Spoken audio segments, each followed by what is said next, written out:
Welcome to Nightmare Project. Tonight's episode features 4 bone-chilling basement horror stories you don't want to miss. If you like our content, please subscribe and smash the like button.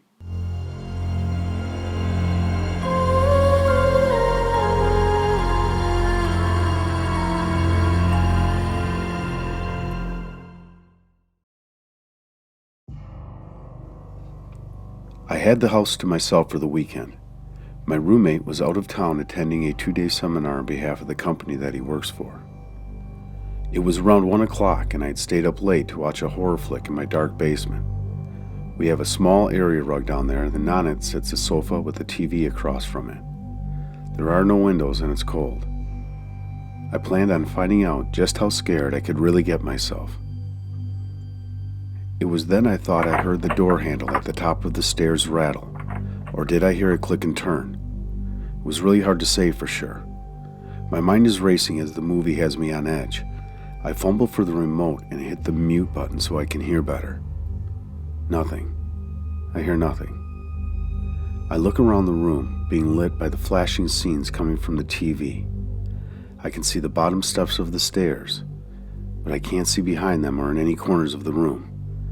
I'm thinking maybe it was a noise from the TV. Of course it was. There's no one else in the house, and the front door is locked. I sat back and turned up the TV volume, and there it was again. I pressed the mute button, so it was silent now. I could hear the door handle at the top of the stairs rattling. I was terrified. Knowing the only light switch is at the top of the stairs, I slowly lay flat on the sofa, turning off the TV. I laid there silently, scared as hell. Somebody was coming down the stairs. Hearing the hollow echo with each footstep, a cold sweat was coming over me. I'm paralyzed with fear as somebody is breaking into my house. As quietly and as quickly as I could, I got up from the sofa and hid between the back of the television and the wall. I heard the footsteps stop as it reached the bottom of the stairs. I listened intensely. The footsteps were coming closer, and it sounded like it was dragging something. I was afraid it seen the television still glowing, letting it know that there was someone else there with them. As it got to the area rug, the footsteps stopped. I could smell a horrible odor in the unnerving silence. It didn't smell human. I kept listening for many long minutes, hearing nothing but the sound of my rapid heartbeat. The footsteps and the dragging sound were headed away from me into the distance behind the stairs. Peeking out from behind my barricade, I figured I could make a dash for the staircase and get the hell out of here. Being gripped with fear as I was tucked behind my barrier, gathering confidence to make my move, I heard it walk up the stairs. No dragging sound. I continued to kneel behind the television, utterly motionless, clutched with fear. I didn't know where it was, so I stayed put. I slowly, ever so slowly, made my way to the stairs hours later. I didn't know if it was still in the house or if it was waiting me out for a chance to slash me when I get upstairs. When I made it out the front door to safety, I called the police from my cell phone. The police arrived and made a horrific discovery after telling me I'm very fortunate to be alive. In a padlocked storage closet behind the stairs, they found a trash bag of human body parts. They grimly questioned my roommate and I as to which one of us held the key to the storage closet. We discovered that the lock on the door didn't belong to either one of us. We both had assumed that the other had put the lock on the door over a year ago, when we both moved in.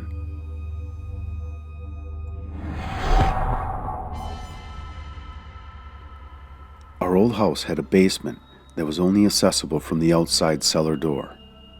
For a week, my girlfriend and I often heard noises coming from beneath us while moving through the house. We could hear scratching noises, something that sounded like boxes falling, or the sound of something being moved.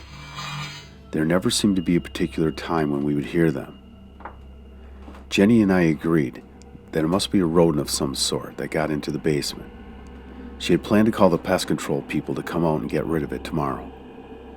One evening, when Jenny was working, I heard the animal again and decided to go down and see what it was. The cellar was like a dungeon, cold and dark without electricity. During the day, it wasn't a problem because the house had small windows on the outside of the brick foundation that provided enough light to find what you needed. As I approached the cellar door, the noises continued. I was eager to get in and check it out, but a little precautious at the same time. I mean, there's only one way in and out, and I was about to be in the escape path of the animal should it instinctively want to run. The sound stopped as I flipped open the double doors and began down them.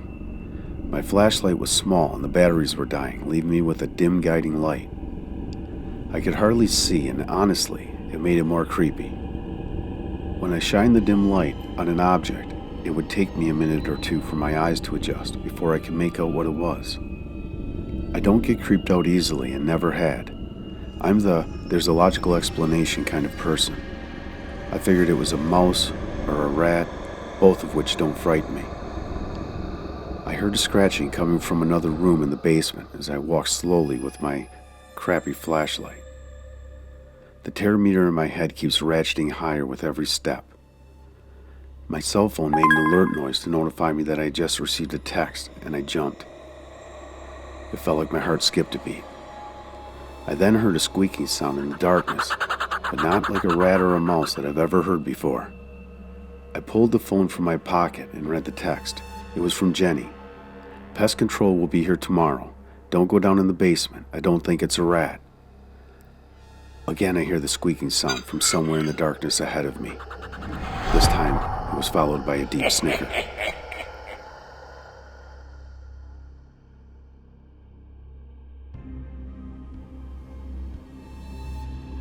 My girlfriend and I have a strange hobby/career. We make and sell small cement statues, stepping stones, and that sort of thing at art fairs around the state. We make good money and get to travel at the same time.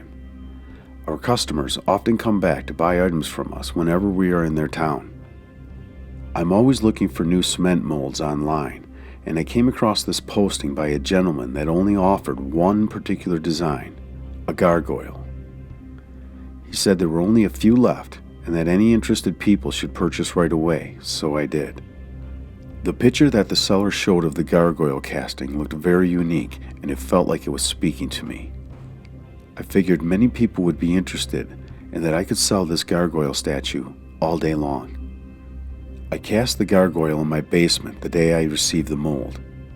I have a workshop down there where I cast statues and listen to music while I'm mixing, pouring, and casting. To my disappointment, the mold broke after only one casting. What a ripoff, I thought. If I wasn't so busy, I would send that guy an angry customer email right now and get my money back.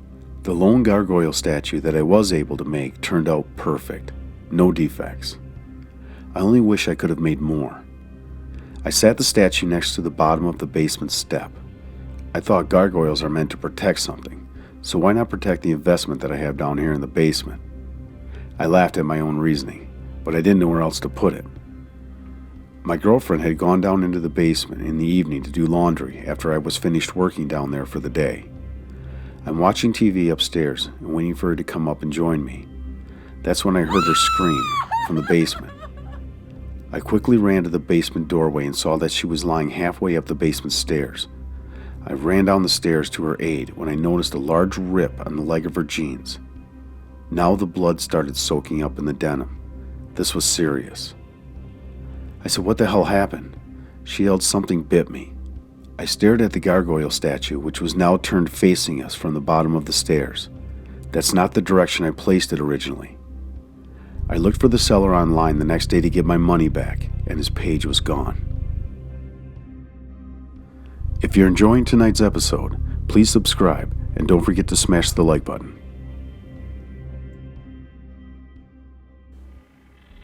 I have a scary story that I would like to share with you.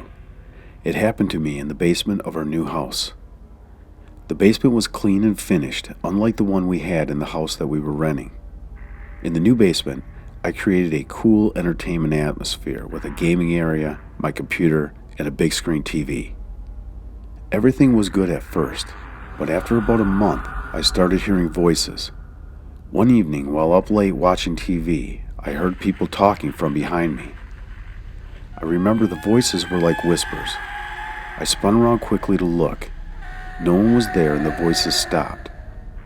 I went upstairs to see if what I heard was my wife or kids. Of course not, they were all sleeping. I assumed that I dozed off and was probably dreaming. Until last night, I believed that.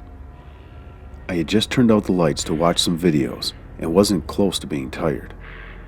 I heard a child's laugh coming through my computer speakers just as I sat in front of the monitor, and I was creeped out. I haven't even opened the internet yet. I turned on the lights and I tried to think of what it could have been or how this could have happened. I had no answers for it.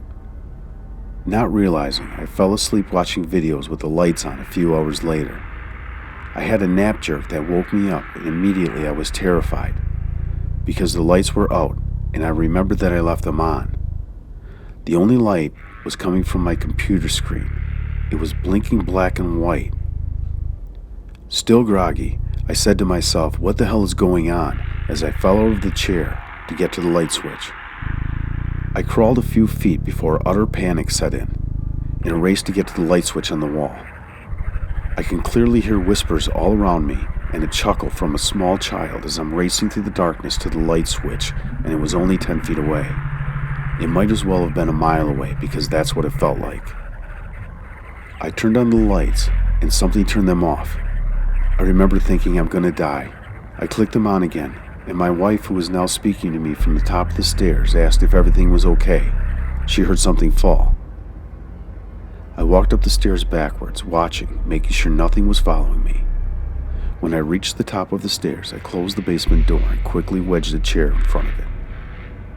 My wife, who doesn't believe in ghosts or demons, didn't believe a word of my story.